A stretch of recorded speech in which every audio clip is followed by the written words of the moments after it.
Ayan, mga type ko, yung dalawa na yun, nakapula. Tsaka yung nakablo, yun yung helper. So, bali 5 na lang yan sila guys, naiwan kasi babawas yung tao. Ayan, nilagyan na ng tiklon yung tubo. Para radiator installation na. Tingnan mo naman yung hagod ng tiklon, no? Napakaganda.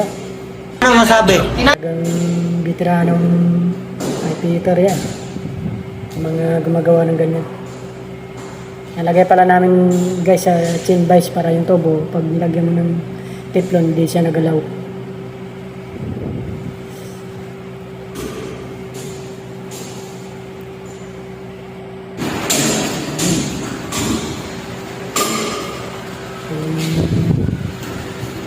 Helper nila, papractice ng teflon.